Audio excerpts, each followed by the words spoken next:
Bom, vamos começar então, né, irmãos, a nossa aula da lição de número 12, que tem por título A Conduta do Crente em Relação à Família. Quero saudar os irmãos com a paz do Senhor, dizer da nossa alegria, o nosso contentamento em poder estar aqui mais uma vez nesse dia de sábado, às 16 horas, que nós chamamos o nosso núcleo, né, de estudo da Escola Bíblica Dominical. Agradeço aos irmãos que nos apoiam no grupo EBD Views, no grupo do WhatsApp, no canal do YouTube. Graças a Deus por tudo isso, porque Deus é quem faz todas essas coisas, é Deus quem está no comando de tudo isso. Mas eu agradeço os irmãos estarem também nos apoiando, porque é assim que nós prosseguimos, tá bom? Meus amados, a nossa lição é a lição de número 12, nós já estamos nos encaminhando para o final, né, do trimestre. Domingo que vem já é a última lição. E essa lição de número 12 tem esse título, A Conduta do Crente em Relação à Família. O nosso texto áureo está aqui no nosso infográfico do esboço. Diz assim: Por isso deixará o homem seu pai e sua mãe, se unirá à sua mulher, e serão dois uma só carne. A verdade prática diz: Deus estabeleceu o casamento monogâmico, heterossexual, indissolúvel. Isso é a instituição da família para a glória do nome dele. Ok? A nossa leitura bíblica em classe está em Efésios, capítulo 5, versículo 21 a 33, quando Paulo se refere aos cristãos, dizendo o seguinte: sujeitáveis uns aos outros no temor de Cristo. Aí ele já entra para o assunto, para o tema da família. Vós, mulheres, sujeitai a vosso marido como no Senhor, porque o marido é o cabeça da mulher, assim como também Cristo é o cabeça da igreja, sendo ele próprio o salvador do corpo. De sorte que, assim como a igreja está sujeita a Cristo, assim também as mulheres sejam em tudo sujeitas a seu marido. E vós, marido, amai a vossa mulher, como também Cristo amou a igreja e a si mesmo se entregou por ela, para santificar, purificando-a com lavagem da água pela palavra. Olha aí que coisa boa, a palavra, a água como símbolo, né, da palavra. Tudo isto para apresentar a si mesmo uma igreja gloriosa, sem mácula, sem rugas, sem nenhum defeito, né? Sem coisa semelhante, mas santa e irrepreensível. Ok? Assim também os maridos devem amar sua própria mulher como a seu próprio corpo, porque quem ama a sua mulher ama a si mesmo. E aí ele continua dizendo, porque nunca ninguém aborreceu a sua própria carne, antes a alimenta e a sustenta, como também o Senhor a igreja. Porque somos membros do seu corpo. Por isso, aí ele traz aqui um texto lá de Gênesis: deixará o homem seu pai e sua mãe, se unirá à sua mulher, e ambos serão uma só carne. E Paulo nos diz que isso é um mistério, grande é esse mistério dessa união, nós vamos falar sobre isto, né? Digo, porém, a respeito de Cristo e a Igreja, a união de Cristo e da Igreja, que nós já trabalhamos isso nas lições anteriores. Assim também, cada um, em particular, ame a sua própria mulher, como a si mesmo, e a mulher reverencie o marido. Vós, filhos, sede obediente. Aqui ele já entra para os filhos, né? Porque está falando para toda a família, então os filhos estão também nesse rol aqui de mandamentos. Vós, filhos, sede obediente a vossos pais no Senhor, porque isto é justo. Honra teu pai e a tua mãe, que é o primeiro mandamento com promessa. Então ele traz lá o mandamento da lei mosaica. Para que te vá bem e vivas muito tempo sobre a terra. Então ele traz aqui, né, as bênçãos do mandamento, ou seja, a promessa, né, que Deus dá é exatamente para que tenha vida, né, e tenha muito tempo sobre a terra. E vós, pais, não provoquei a ira de vossos filhos, mas criai-vos na doutrina e admoestação do Senhor. Meus queridos, no nosso gráfico de esboço, nós temos o primeiro ponto falando sobre a conduta do crente como marido. Segundo ponto, a conduta do crente como esposa, da crente como esposa. E o terceiro ponto, a conduta do crente como filho. Então veja que essa lição ela está bem delineada, ela está bem dividida, não é? Marido, esposa, filho. Primeiro ponto, marido. Segundo ponto, esposa. Terceiro ponto, filhos. Tá bom? E aqui, essa divisão do primeiro ponto, os subpontos estão o papel do marido como líder da família. Segundo, o amor como elemento primordial. E terceiro, o cuidado do marido à esposa. O segundo ponto, o conceito de submissão cristã. E aí, a condição da mulher cristã, a reverência devida ao marido, ok? E o terceiro ponto, a responsabilidade dos pais, porque está falando aqui dos filhos, né? A conduta do crente como filho, aí tem a responsabilidade dos pais, a conduta requerida dos filhos e o mandamento com promessa, tá bom? E aí nós temos a conclusão. Os objetivos específicos estão refletir sobre a conduta bíblica prescrita aos maridos, que é o que está aqui no primeiro ponto. O outro objetivo, demonstrar como a mulher casada é comparada à Igreja de Cristo, que está aqui também, né, nesse segundo ponto. Então é muito interessante essa comparação da mulher casada com a Igreja de Cristo, tá? E o terceiro objetivo específico, orientar a conduta dos pais e filhos no ambiente familiar, que é exatamente o que está aqui no terceiro ponto. Tá bom, irmãos? E aí nós temos a interação, né? Interação com o professor, quando ele diz aqui que a família, o principal, a principal instituição projetada, criada, planejada por Deus. Então você tem aí que a família é um projeto divino que tem a responsabilidade de glorificar a Deus, transmitir à sociedade o padrão moral e espiritual da família, fundamentado na palavra de Deus. Por esta razão, por este motivo, Satanás tem muita raiva da família, digamos, tradicional, porque a ideia da família tradicional é exatamente glorificar a Deus, né? Por causa desse projeto de Deus na vida da família. Então, a família, digamos, ela é a continuidade do projeto de Deus na terra. E é claro que isto vai incomodar o reino das trevas. Então, eu quero pedir a vocês, irmãos, irmãs, filhos, que nós estudemos esta palavra, esse texto com muita reverência, com muito temor, né? Porque nós precisamos entender os papéis de cada um. Precisamos entender os papéis de cada um. E quando aqui fala na lição, por isso deixará o seu pai e a sua mãe e unir-se à sua mulher, serão ambos uma só carne. Esta expressão, uma só carne, está falando de uma configuração física. Ok, irmãos? Inclusive porque há pastores que falam sobre isso, né? Tem um pastor de uma igreja que já comentou a nossa revista, né? Pastor Elinaldo Renovato. Em um dos comentários ele diz claramente que essa expressão, uma só carne, se refere primordialmente a essa conjuntura carnal, no sentido da relação amorosa, né?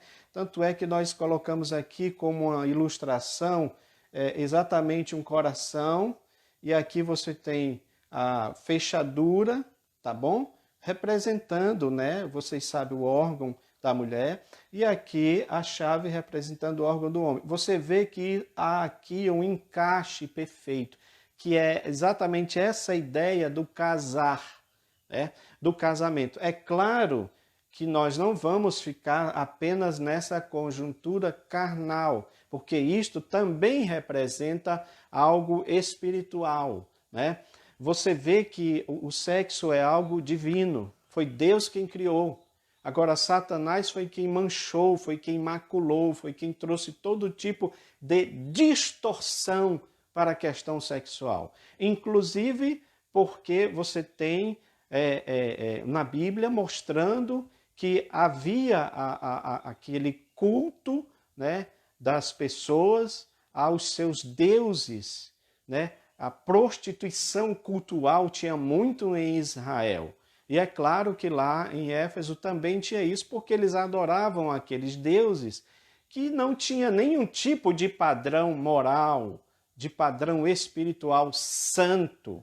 Então eles não tinham esse tipo de coisa. Acredito que é provável, mas por isso que Paulo tem introduzido este assunto para mostrar qual é o padrão correto, bíblico da família. Então isto aqui é uma simbologia, tá? Desse encaixe, desse casamento, porque também está falando, aí sim entra o lado espiritual, está falando de um só espírito, de uma só união, né? Então, os dois são, o casal, ele deve ser um só espírito nesse sentido, uma só união, tá bom? A Bíblia diz que dois não podem andar juntos se não estiverem de acordo. Isso também vale para o casal. E, infelizmente, há casais que não têm essa união, que não têm essa comunhão que a Bíblia manda que se tenha.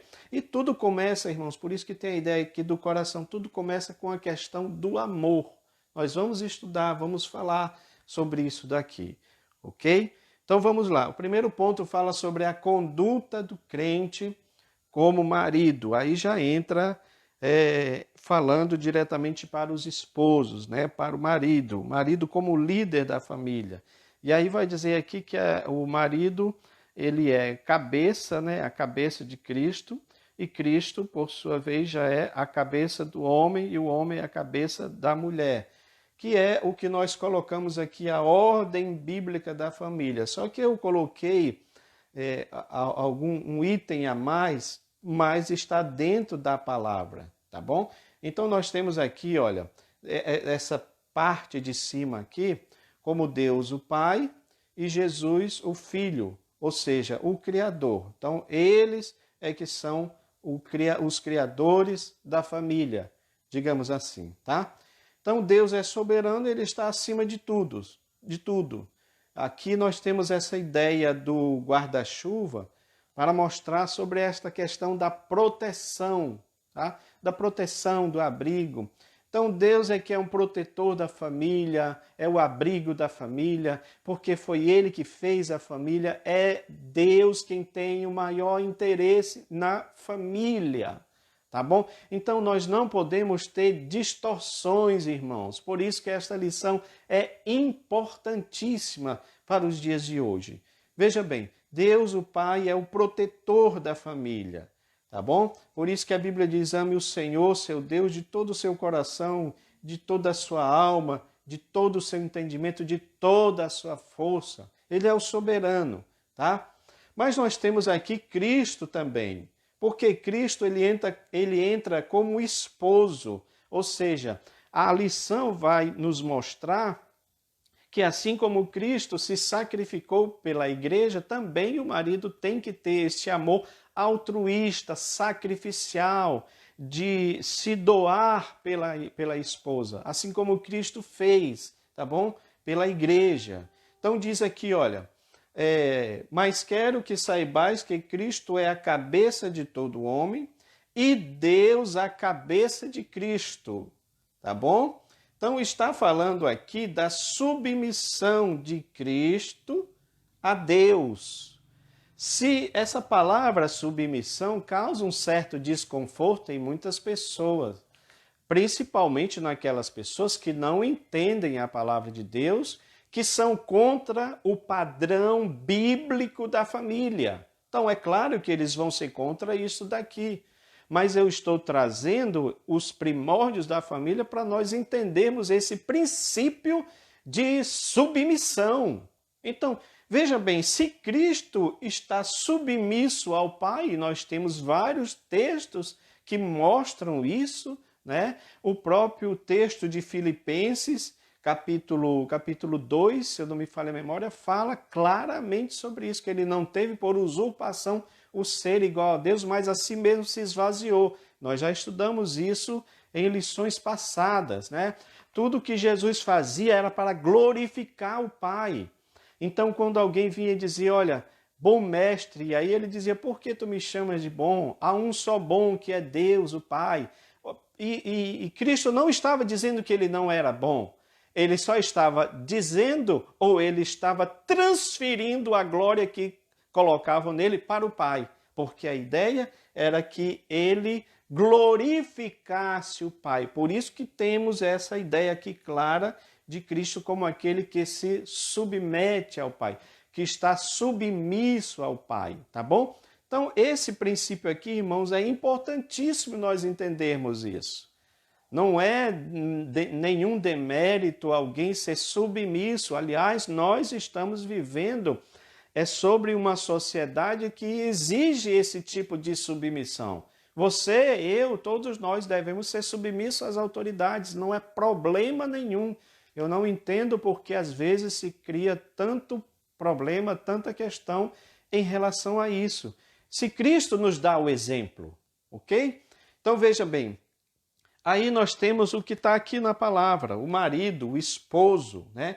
Como líder, como provedor, né? A ele cabe amar a esposa, tá? É o que fala aqui, o amor como elemento primordial. O marido, além de liderar, deve amar a esposa, assim como Cristo amou a igreja. É um amor sacrificial. Irmãos, eu quero dizer uma coisa para vocês. Diz aqui que o amor de Cristo para com a sua igreja foi altruísta e incondicional, ok? Então, a mesma coisa deve ser com o marido em relação à esposa. Essa palavra amai é um imperativo, né? Está dizendo para que esse amor seja contínuo, que tenha uma continuidade neste amor. E uma coisa interessante, não é dito para a mulher para amar o seu marido, é dito para a mulher reverenciar o seu marido.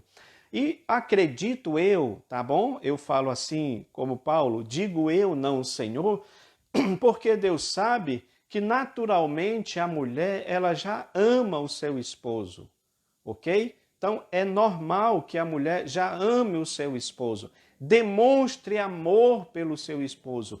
O contrário nem sempre é verdadeiro. Claro que tem as exceções, né? Os esposos que demonstram amor, que não vê problema nenhum dizer para a sua esposa, querida, eu te amo. E ele fala isso não só da boca para fora, mas ele fala isso com o coração e com as suas ações. Então a Bíblia manda que o marido ame a sua esposa. Eu acredito que este mandamento é um mandamento assim para que o homem entenda que a mulher precisa, de fato, dessa demonstração de amor. Porque se diz que o homem não pode demonstrar sentimentos, não é isso, irmãos? Mas a gente mostra pela palavra de Deus que há sim esse mandamento do esposo amar a sua esposa com esse amor altruísta, com esse amor sacrificial, tá? Então vamos lá. Aqui em Belém está bem quente, viu, irmãos? Então a gente precisa estar sempre bebendo água porque a garganta não suporta isso. Então quero que os irmãos entendam. Ok? Então diz aqui, olha, o marido é a cabeça da esposa como Cristo é a cabeça da igreja. E seu corpo do qual ele é o Salvador. Tudo bem? E no terceiro ponto fala do cuidado do marido com a esposa. Então, este amor que a Bíblia fala que o marido deve ter pela esposa é um amor prático. Não é um amor teórico, é um amor prático. Especialmente porque a Bíblia compara este amor da esposa, do esposo para com a esposa, como alguém que ama a si mesmo. ama o seu próprio corpo, porque se eu amo o meu próprio corpo, então eu não vou fazer nenhum mal para mim mesmo, né? Eu vou cuidar de mim, eu vou cuidar do meu corpo. Do mesmo jeito, eu tenho que amar a esposa, tá? Esta é o mandamento divino e é muito importante isso. Então, o marido deve dar atenção, deve proteger a esposa, prover uma vida digna. Então, são todas essas ações que é de competência para o esposo, tá bom? Este amor sacrificial deve ser assim. Meus amados, eu quero só abrir um parêntese dentro desse ponto. Porque se houver esse princípio do amor, se num casamento houver esse princípio do amor, partindo inclusive da parte do esposo, todos esses outros problemas que existem e que a sociedade coloca como empecilho para que haja uma família tradicional, todos esses problemas, eles acabam, eles não existem. Porque se você ama a sua esposa, você vai respeitá-la, você vai honrá-la, você vai tratá-la bem, você vai cuidar dela. Então, tudo isso está dentro da questão do amor. Agora, eu acredito ser muito difícil um esposo que diz que ama a esposa, mas com as ações faz exatamente o contrário. Então, esta lição, ela meio que coloca, numa expressão mais popular, para nós entendermos, o dedo na ferida, porque nós sabemos que há muitos lares cristãos, inclusive até de pastores, que têm sérios problemas com suas esposas. Eu, uma vez, fui dar um estudo, um desses núcleos em uma congregação, e uma irmã me falou, confessando, que ela ficava triste de congregar na igreja ao ver o seu esposo lá como obreiro. Por quê? Porque aquele obreiro ali na igreja era uma pessoa, mas na casa, na família, no trato com os filhos, com a esposa, era outro totalmente diferente. E isto nos remota, então, para essa ilustração que eu coloquei lá no grupo, tá? Essa ilustração eu fiz baseado no estilo do nosso chargista, né, da casa publicadora, Flamia Ambrósio. É o estilo, tá, irmãos, que eu fiz baseado, mas a criação é nossa. E também baseado nessa história que muitos já conhecem, quer dizer, a criança pergunta para a mãe, pergunta para a mãe, mamãe, vamos morar aqui na igreja? E a mãe, curiosa, pergunta, por que você diz isso, meu filho? Então o filho diz, é que aqui o pai é tão diferente quando está lá em casa, não é? Então isso acontece. Infelizmente acontece muito. É triste dizer que acontece até ao ponto de chegar às vias de fato, no sentido de agressões físicas. E isto para aqueles que se dizem cristãos. Então, esta lição é sim importante nós colocarmos o dedo na ferida e falarmos seriamente sobre isto, porque se estas coisas acontecem dentro de um lar cristão, então alguma coisa está errada neste tipo de cristianismo, porque não foi isto que Jesus ensinou para nós. Não foi isto que Jesus nos passou como ensinamento e o próprio Paulo está falando aqui. Ok, irmãos? Então veja bem, irmãos, o esposo, ele é este provedor, é aquele que ama a esposa, ok? Eu estou pensando em fazer uma parada aqui nesse ponto para que eu possa introduzir este outro gráfico que é importantíssimo, irmãos. Eu coloquei ele lá no grupo e eu sei que às vezes as coisas que eu coloco talvez não tenham um entendimento, né? Que a gente gostaria que tivesse, que os irmãos entendessem ou desse aquela importância. Mas esse gráfico é muito importante, porque ele coloca meio que as coisas nos seus devidos lugares, tá? Então, se você vê aqui, olha, a leitura dele é assim, tá bom, irmãos? A leitura dele é de cima para baixo e depois sobe para cá, novamente, ok? Você vai entender uma coisa interessante aqui, antes de nós entrarmos no restante, né, da lição. Então, esse gráfico é que ele fala: relações de igualdade e desigualdade em Adão e Eva nas dispensações da inocência, consciência e graça. Eu coloquei aqui para aqueles irmãos que são dispensacionalistas, que acreditam nas dispensações, e a gente sabe que não tem essa palavra diretamente, dispensação, né? Alguns textos mostram isso, mas essa doutrina ela é bem, digamos assim, pertinente à Assembleia de Deus, e nós aceitamos porque tem versículos que também nos embasam nesse sentido. Quando falamos, por exemplo, de dispensação da inocência, nós estamos falando aqui daquele momento primordial, onde havia a criação de Deus, né? Que Adão vivia só, e aí Deus resolve fazer uma mulher para ele, uma companheira que estivesse ali junto com ele. Por isso que nós colocamos aqui o homem em igualdade, no sentido de equilíbrio. Ok, irmãos? Preste atenção nisso. Eles estão aqui em equilíbrio. Mas isso não tira a primazia do homem. Entenda isso. Por que que não tira? Porque o homem foi feito primeiro. Então não há por que questionar também isso, que eu já vi até irmãs querendo questionar. Por que que Deus fez primeiro o homem? Deus fez porque ele é soberano, minha irmã. Deus fez porque ele quis fazer.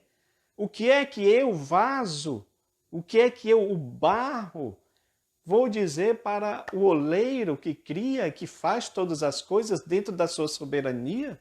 Então eu não vou questionar isso. Foi ele que fez, tá? Mas é interessante, presta atenção, que ainda assim o homem sendo o primeiro, Deus colocando ele no jardim para dominar sobre todas as coisas, né? Sobre a criação, ele colocou a mulher como adjuntora.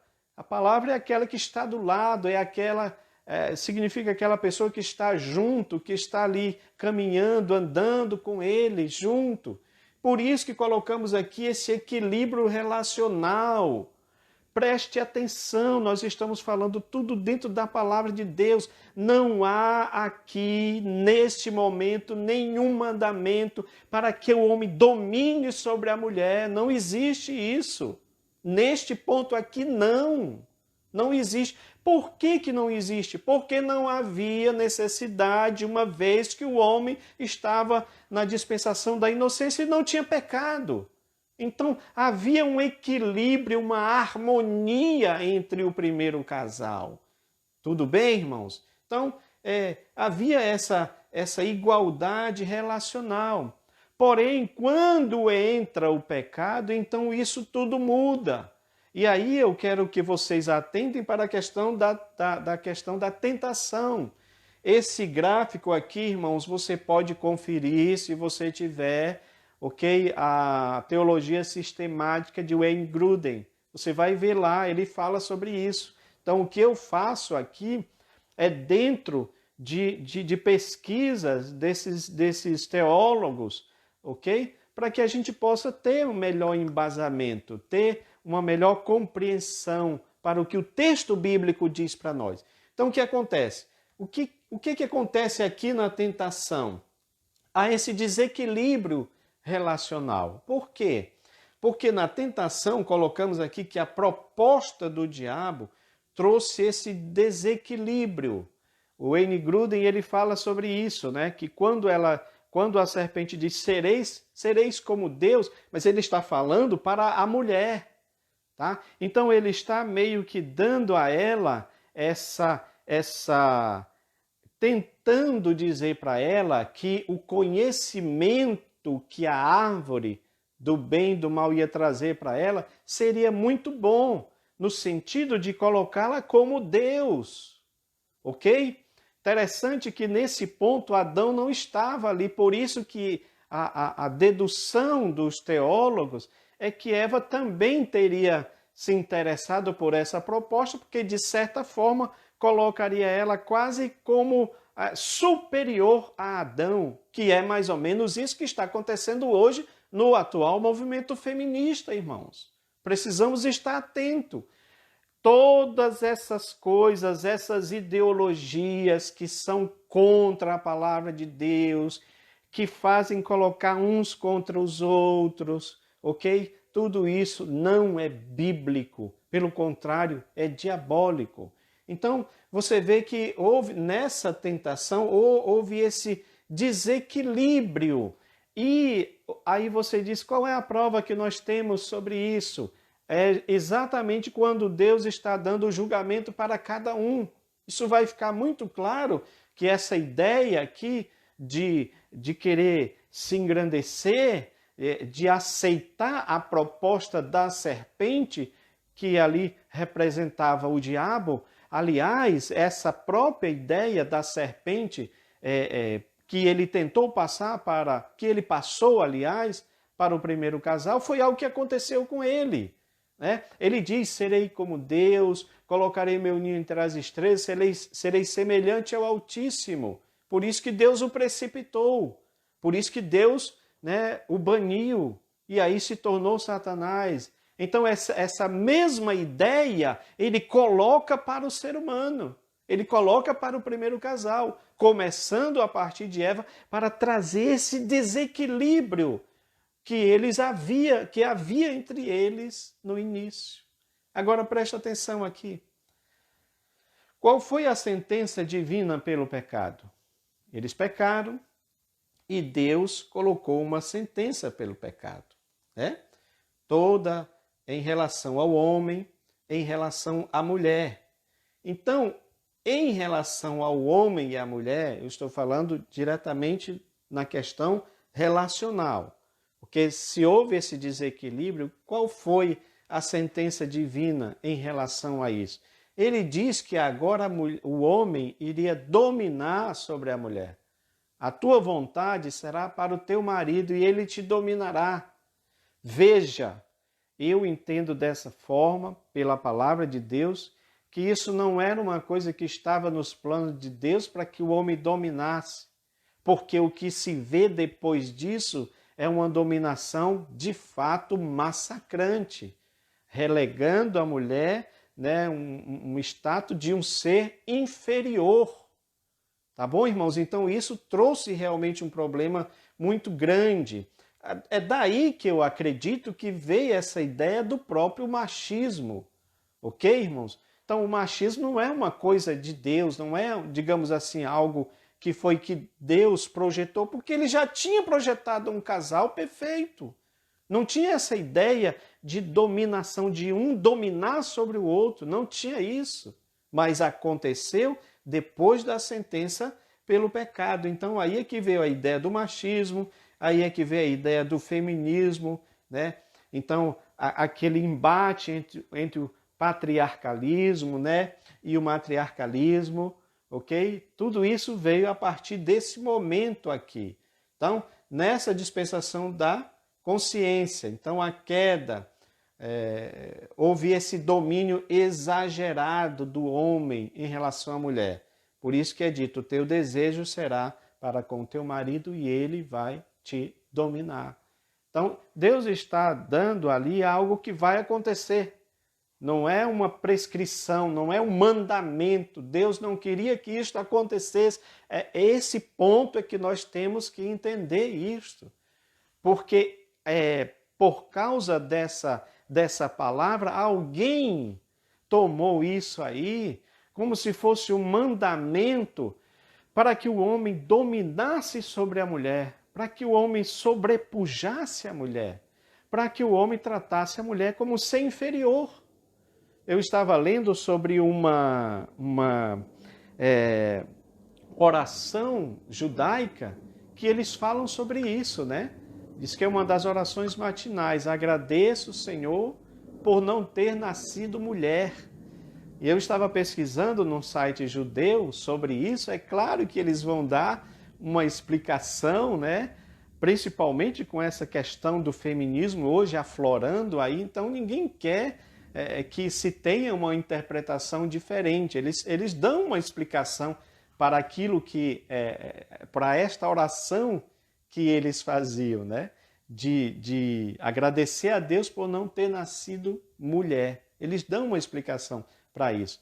Mas a gente sabe, irmãos, que durante a história, eu não tenho tempo para falar sobre isso aqui, mas eu estou só falando isso para ilustrar como era a situação, como ficou a situação da mulher depois do pecado, ok? Então, durante a história, nós tivemos várias, digamos assim,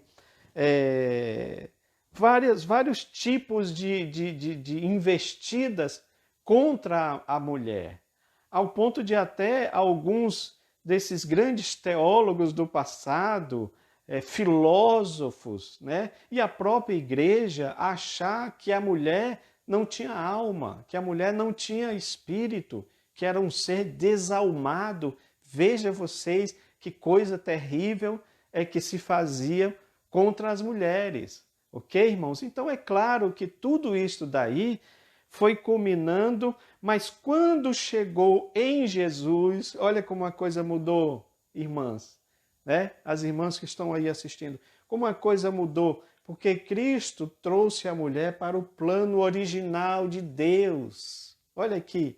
Então o que há aqui em Jesus já é um equilíbrio. Porque quando é dito aqui, olha, sujeitem-se um ao outro. A mulher no sentido de reverenciar o marido e o marido no sentido de amar a mulher. Então, quando ele ama a mulher, ele está, assim, também nesse sentido, se sujeitando ao amor daquela mulher. Isso é natural. E isto não tira, tá bom? A questão do homem ser o cabeça, não tira, irmãos, a autoridade. É isso que precisa ser colocado aqui de maneira bem clara para nós podermos entender este assunto. É preciso nós atentarmos que em Jesus, na dispensação da graça, ele traz esse equilíbrio, ele restaura os papéis do homem e da mulher. Então a sujeição é um ao outro, porque nele, em Jesus, todos são um. Todos são um. Então isso é preciso ficar muito claro para que a gente não tenha, ok, irmãos, essa ideia de menosprezar um em detrimento do outro. Não, os papéis estão bem delineados, por isso que eu coloquei aqui dessa forma, para que a gente possa entender. E Jesus fez isso, tá bom? Ele fez isso, ele deu esse entendimento correto. Por isso que é muito importante o Evangelho de Cristo, porque ele não deixa essas pontas, essas arestas, sabe? Não, Jesus equilibra tudo isso daí de maneira muito coerente, ok? Então vamos lá. Aí nós temos aqui o segundo ponto, desculpa, a conduta do crente como esposa. Aí entra aqui o conceito de submissão. Lembra que eu tinha parado aqui para falar desse gráfico? Esse gráfico aqui é muito importante. Eu espero que os irmãos baixem ele. Tem um texto que nós falamos, né? Colocamos, tá aqui, olha. O texto está bem explicado, eu coloquei tudo lá, tá? Para que os irmãos possam entender o papel de cada um na família. Ok? Então nós entramos aqui nesse segundo que está falando da esposa. Então, qual é o papel da esposa? Aí aqui ele fala na questão da submissão. Tá bom, irmãos? Porque quando diz submissão uns aos outros, é no temor de Deus, tá? Sujeição uns aos outros. E essa palavra submissão, eu digo, repito para vocês, não deve ser algo pesado, não deve ser algo que traga algum desconforto, porque o esposo é submisso a Cristo. Cristo é submisso a Deus, neste sentido que eu já expliquei para os irmãos lá atrás. Então, não é para ter nenhum problema, né, nesse sentido. A submissão da esposa aos seus maridos, dos filhos aos pais, dos servos aos senhores, que também é tratado aqui, né, na epístola. No caso das esposas, a submissão deve ser assim como a igreja está sujeita a Cristo. submissa a Cristo. Por quê? Porque ela está submissa ao cuidado de Cristo. Ela está submissa ao amor de Cristo, que a ama, que a protege. Isso é natural, isso é uma coisa normal. Não há porquê nós aderirmos a essa ideia feminista que quer colocar a mulher acima do homem. Não há porquê isso é demoníaco. Aliás, eu coloquei um texto no grupo falando sobre essa questão, né? Inclusive a questão da própria Lilith, que é uma lenda judaico-babilônica, não é bíblica. Volto a dizer, não é bíblica, mas foi daí que saiu, que se tirou essa ideia, ok? O contrário de submissão. Então, na lenda da Lilith já se dizia que ela não queria ser submisso ao marido, que eles dizem que era o Adão, claro que a gente sabe que não é, mas como se trata de uma lenda, então eles fazem muitas inserções. Eu só estou falando que esse princípio da insurreição, né, da rebelião da mulher contra o marido veio dessa lenda e que depois se originou no atual movimento feminista, mais claramente em 1960 nos Estados Unidos. Presta atenção, queridos. Por favor, não vá me interpretar errado. Eu estou falando desse movimento de rebelião, tá? Que vem acontecendo desde os tempos primordiais. É claro que eu já expliquei aqui para os irmãos em rápidas palavras do quanto a mulher era menosprezada, era, sabe, colocada como ser inferior. Eu não estou falando disso. As mulheres conquistaram muitos direitos que pertenciam a elas, isso é corretíssimo, não tem problema nenhum, mesmo porque o que eu estou falando aqui é que Jesus veio restaurar isso, já mostramos isto, ok? Então ele veio restaurar, é claro que a mulher tem os seus direitos para conquistar, mas cuidado com a ideologia marxista, feminista, que já prega outra coisa, que não é bíblica. Ok, irmãos? Então isso nós precisamos estar atento para que a gente não caia nessas ideologias.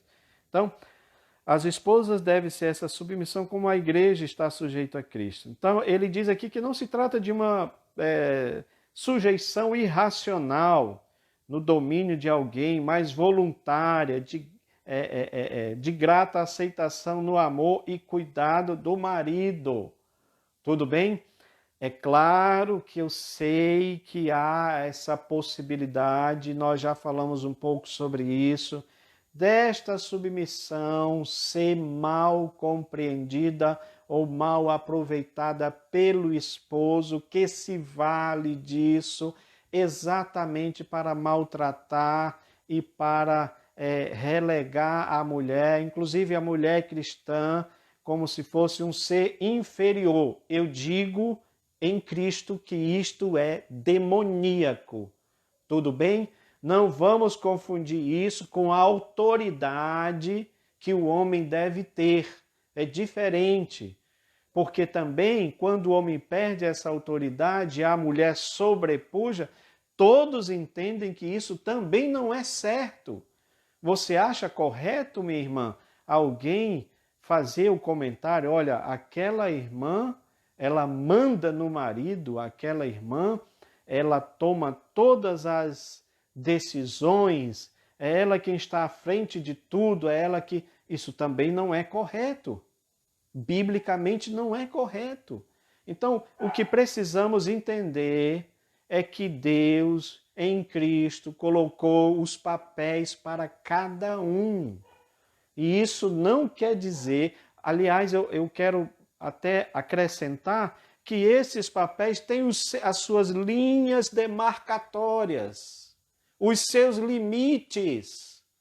O marido, se ele ama a esposa verdadeiramente, ele não vai tratá-la como um ser inferior, ele não vai maltratá-la, ok? A mulher, se ela reverencia o marido, ela vai, conforme diz a palavra, tratá-lo também como aquele que Deus colocou como líder, como cabeça da família. Essas coisas precisam estar bem claras, irmãos. Tudo bem? Então ele fala aqui da condição da mulher, e é mais ou menos isso que eu falei para vocês, a cultura judaica, ela ocupava a posição secundária, né, e era parte da propriedade de um homem, ou seja, é como se ele pagasse pela mulher, né? Coisa que está dentro disso aqui, do domínio, que eu volto a dizer, esse domínio masculino, isso que Deus disse, né? O teu desejo será para o teu marido e ele te dominará. Isso não quer dizer um preceito bíblico, no sentido de mandamento. Deus não está mandando que seja assim, ele está dizendo que vai ser assim por causa do pecado do primeiro casal. Ok? Tanto é que em Jesus esses papéis são equilibrados, novamente como Deus fez lá no início. Tudo bem? Então, na sociedade grega, ele fala aqui também das mulheres serem tratadas como inferiores, aquilo que eu falei para vocês, as esposas escravizadas, né? Mas no Evangelho de Cristo, as mulheres alcançaram posição digna igual aos homens, ok? Então, ao conversar com a mulher samaritana, Jesus quebrou esses paradigmas da época e se opôs ao preconceito e à discriminação. Quando a mulher diz, olha, por que tu, sendo judeu, vem falar comigo, né? Porque não era mesmo comum que o homem falasse com uma mulher dessa forma, ainda mais sendo judeu e samaritano. Então, ele diz aqui, portanto, a mulher cristã desfruta de plena liberdade em Cristo e não está sujeita a nenhum sistema de escravidão. Então, a mulher precisa entender isso, que ela não deve viver num sistema de escravidão, como infelizmente acontece em muitos casais. Volto a dizer, isto é demoníaco, porque só acontece pelo fato do esposo não amar a esposa e tratá-la como um ser inferior. Ok, irmãos? Então nós precisamos entender isso, tá bom? E aí, no terceiro ponto, ele fala sobre isso, a reverência devida ao marido. Por que ela deve ter essa reverência, né? Diz aqui, o amor do marido para com a esposa deve ser altruísta, já falamos sobre isso.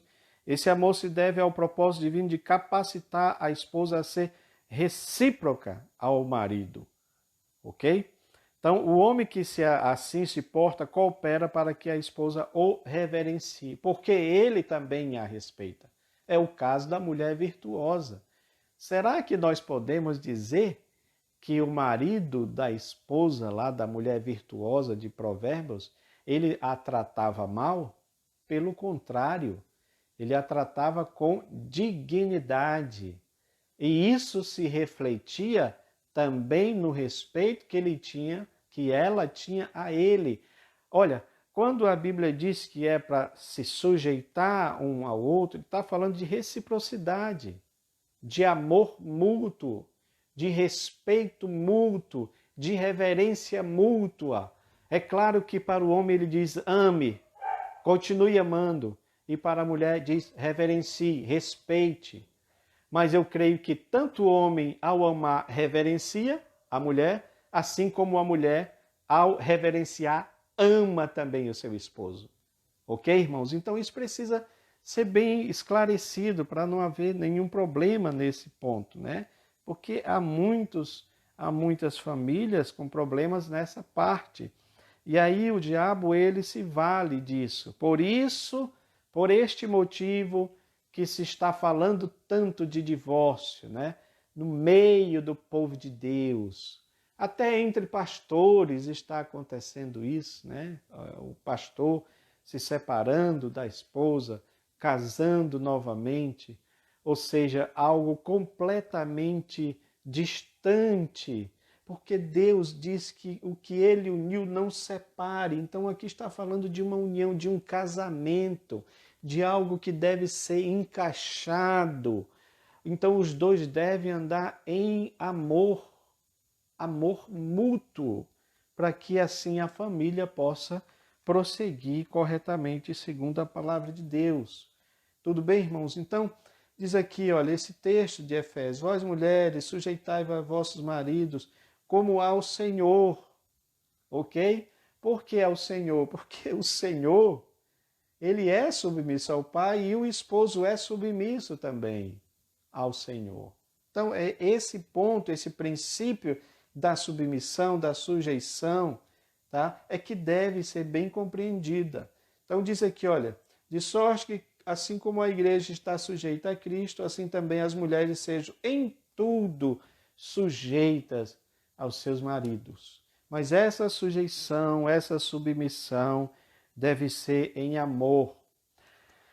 Para que não haja dúvida em relação a isso, eu gostaria de fazer uma pergunta para você que está aí ouvindo, né? Que está acompanhando essa pequena reflexão sobre este assunto.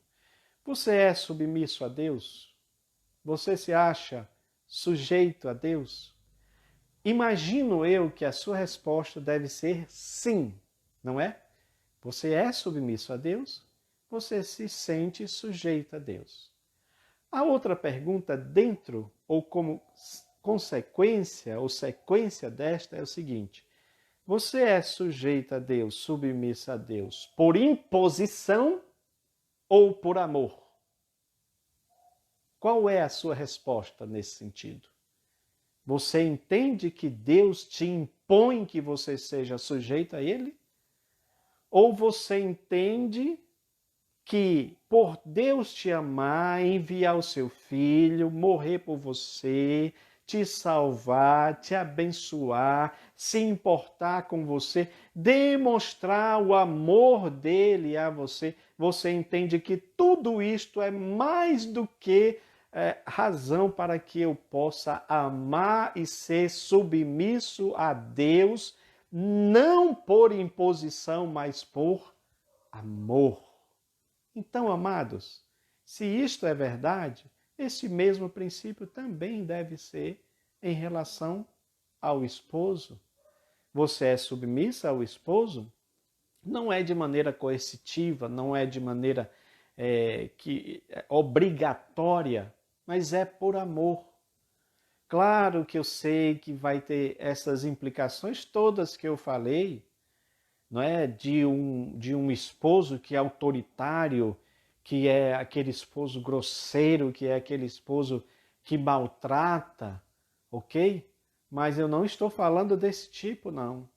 Porque esse aí, ele está completamente errado, segundo a palavra de Deus. Eu estou falando daquele esposo que ama a esposa. Então, se o esposo ama, a esposa reverencia, respeita, ele vai ter como retorno esse mesmo amor, esse mesmo respeito da sua esposa. Não é difícil entender isso, irmãos, porque é por este motivo que há várias comparações do casamento natural, do casamento entre homem e mulher, com a nossa relação com Deus. Lembra, não se esqueça disso, que nós estamos falando aqui, olha, a igreja eleita. E quando estamos falando da igreja eleita, nós estamos falando de uma esposa. Por este motivo que no texto diz que Cristo está preparando essa esposa, tá? Para apresentá-la a Deus como uma noiva sem mancha, sem ruga, sem mácula. Ou seja, ele está preparando uma esposa para apresentar a Deus sem nenhum defeito. Isso é importantíssimo, porque isto não tem a ver com denominação. Esqueça essa parte de denominação. Estamos falando de igreja, corpo de Cristo, igreja mística, espiritual do Senhor. Então, esta igreja, corpo de Cristo, essa igreja espiritual, é esta que ele está preparando, sem mácula, sem mancha, sem ruga, uma igreja perfeita. Assim como o esposo, quando ele vai casar, claro que a esposa, ela vem toda preparada, ela vem toda ornamentada, ela vem toda maquiada, ela vem pronta para o casamento. É neste sentido, ok, irmãos? Então vamos lá para nós seguirmos e concluirmos a nossa lição, que é exatamente quando entra para o último ponto, que é a conduta do crente como filho. Então, estávamos falando aqui do esposo, da esposa, e agora falamos do filho. É importante dizer que se há uma união perfeita, se há um casamento perfeito, se há um esposo que ama a esposa, uma esposa que reverencia o marido, é muito provável que os filhos também repitam, ok? Reproduzam este mesmo comportamento dos seus pais, mesmo porque não há nenhum motivo para ser diferente. Mas você sabe disso quando você olha, às vezes, o exemplo de filhos, de famílias, você fica imaginando o porquê que determinado filho de determinada família tomou o rumo de um caminho diferente e muitas vezes oposto à palavra de Deus. Quando você vai ver o histórico familiar, você entende perfeitamente por que aquela pessoa tomou aquele caminho. Ele não tinha boa referência. Então, nesse sentido, papai, mamãe, você precisa entender que você é uma referência. Eu preciso ser uma boa referência para os meus filhos, se é que eu quero que eles alcancem o alvo. Lembra lá do que está, se eu não me falha a memória, ou Provérbios, ou Salmos, eu não lembro. Mas aquele texto que diz que os filhos são como flechas na mão do valente. O que é que o valente vai fazer em relação à flecha? Vamos colocar esse valente como se fosse um arqueiro, tá? Aquela pessoa que é própria de utilizar o arco e flecha. Então ele tem ali o alvo, que está ali à frente dele, e ele está aqui com a sua flecha, com o seu arco e com a sua flecha. O que é que ele vai fazer? Ele vai mirar, ele vai apontar e ele vai soltar a flecha para que ela atinja o alvo. É neste sentido que a Bíblia diz que os filhos são como flechas na mão do valente. Por quê? Porque eu, como pai, quero que o meu filho, que a minha filha, acerte o alvo.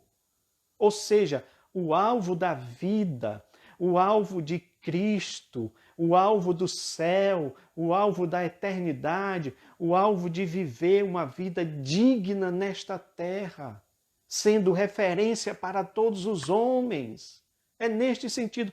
Mas isso só vai acontecer se houver, como diz a lição aqui, a responsabilidade do pai na doutrina, na disciplina. Então são essas duas palavras, doutrina e disciplina, né? Ensinamento e treinamento para a vida. Você pode pegar, professor, o texto lá de, se eu não me falha a memória, é Deuteronômio capítulo 6, que fala do famoso Shema, ouve, ó Israel, o Senhor vosso Deus é o único Senhor. Então é dito lá que aquelas palavras, essas palavras que eu falo para vocês, diz Deus para o povo de Israel, vocês vão falar aos filhos de vocês, andando pelo caminho, em casa, ao deitar, ao levantar, vocês vão colocar estas palavras entre a testa de vocês, que é os famosos tefilins, né? Vocês sabem disso daí, eram tiras de couro em que eles amarravam aqui, e aqui no meio tinha uma espécie de caixa, é como se fosse mais ou menos aquela ideia da caixinha de promessa, só que eles tinham lá uma caixa com fragmentos da lei, e também eles pegavam, até hoje eles fazem isso, tá bom, irmãos? Isso aí, se eu não me engano, é a cerimônia do Bar Mitzvah, quando a criança se torna um adulto, então eles fazem essa cerimônia, eles pegam essa tira de couro e enrolam aqui 7 vezes, tá? 7 vezes, e aqui, quando chega aqui, essa caixinha está aqui também com fragmentos da palavra. Isso é interessante, porque olha onde é que fica, ela fica do lado do coração. Então a ideia é mostrar que a palavra de Deus, que o papai ensinou, que a mamãe ensinou, está no lado do coração, no coração daquela criança. Do mesmo jeito que ela também deve estar aonde? Na mente da criança. Porque quando eles pegavam essas tiras e amarravam aqui, colocava, tem fotos aí, né, que eles mostram isso, essa caixinha, esses tefilins. Então, fragmentos ficavam aqui. A ideia é dizer o seguinte: a palavra precisa estar na mente e no coração, na razão e na emoção. Então, é assim que deve estar a palavra na vida da criança, do filho. Papai, mamãe, você, nós somos os primeiros mestres dos nossos filhos, especialmente no que diz respeito à palavra de Deus. É por este motivo que existe aquela velha frase que diz: não mande o seu filho para a escola dominical, vá com ele. E esse princípio pode ser também aplicado para dentro de casa. Não deixe o trabalho espiritual, o ensino da palavra de Deus para o professor da escola dominical apenas. Mas você ensina na sua casa porque é bíblico. Deus manda que seja desta forma. Veja, é uma coisa que essa ideia de dizer andando no caminho, esse conceito é lindíssimo, irmãos. É só vocês lerem o que acontecia, se não me engano, na escola, eu acho que era de Pitágoras, de um desses filósofos, né? Em que eles tinham o seu liceu e era como se fossem jardins e eles estavam andando, porque enquanto eles andavam, enquanto eles caminhavam, eles iam ensinando a filosofia, a sabedoria, as doutrinas dele, né?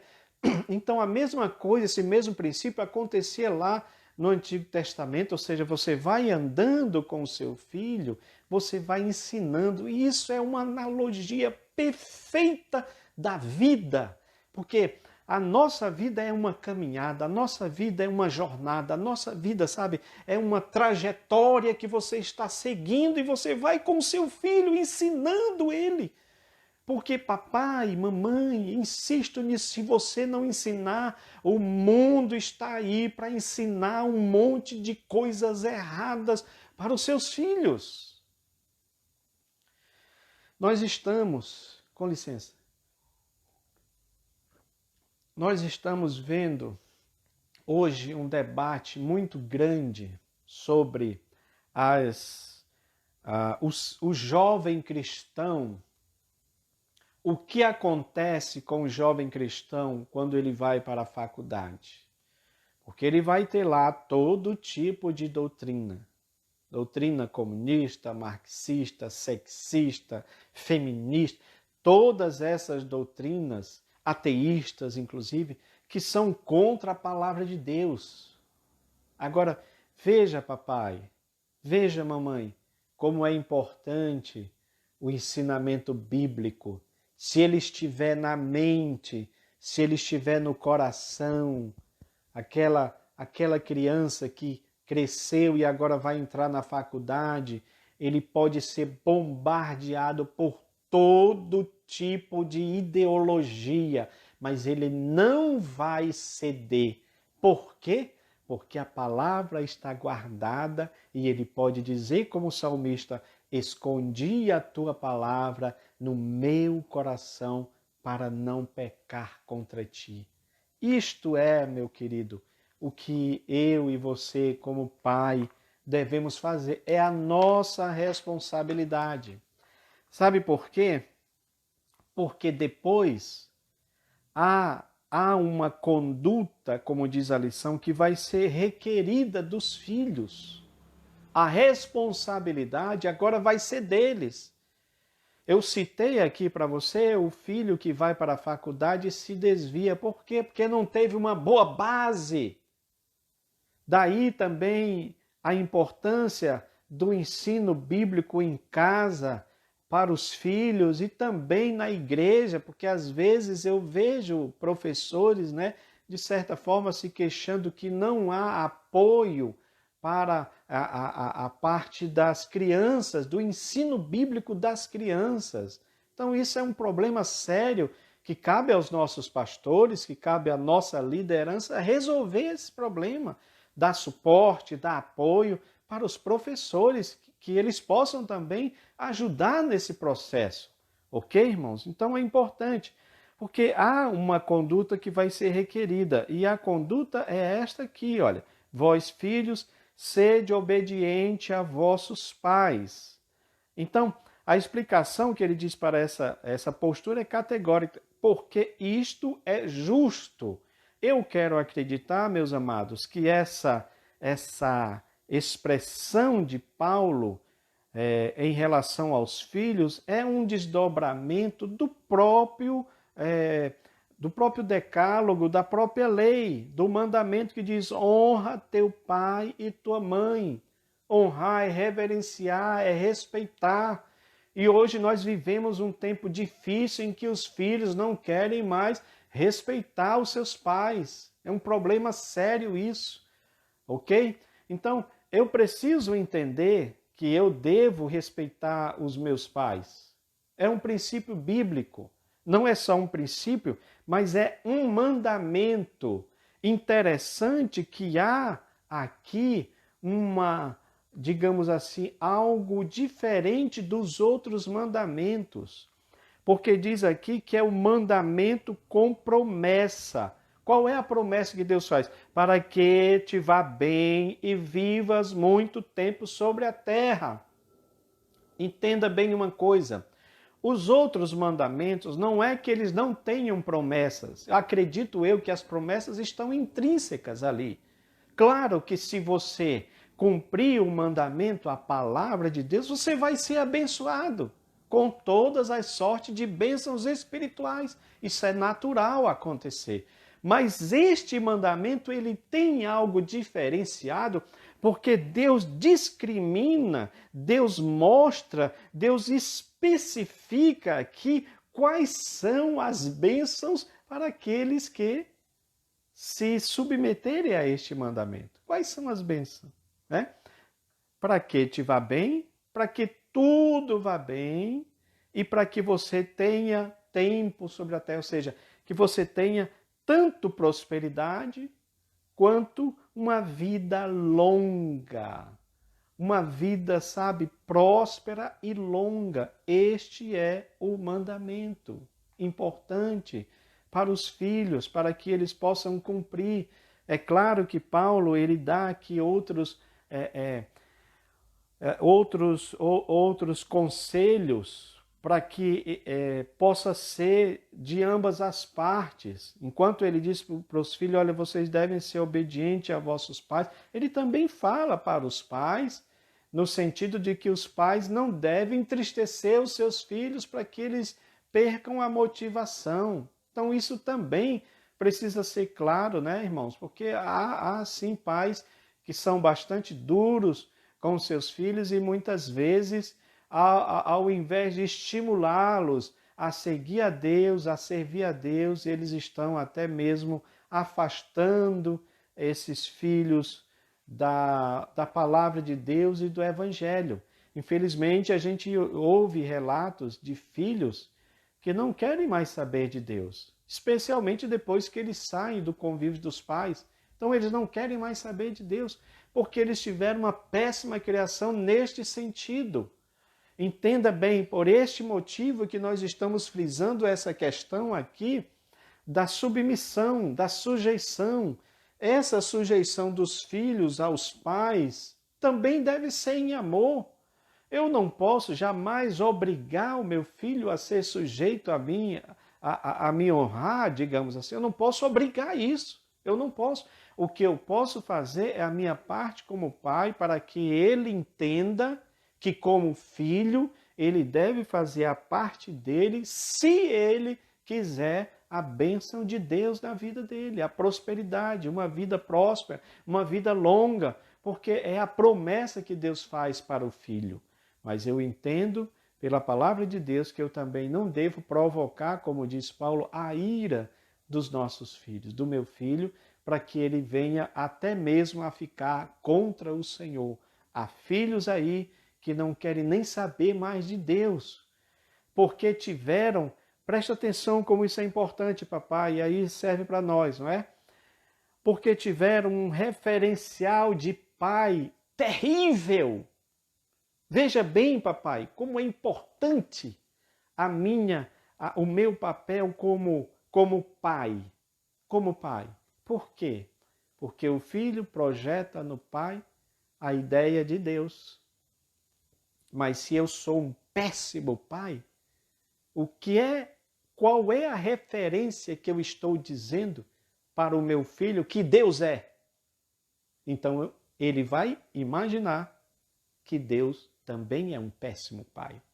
Você entende como é importante a nossa responsabilidade como pais para criar os nossos filhos?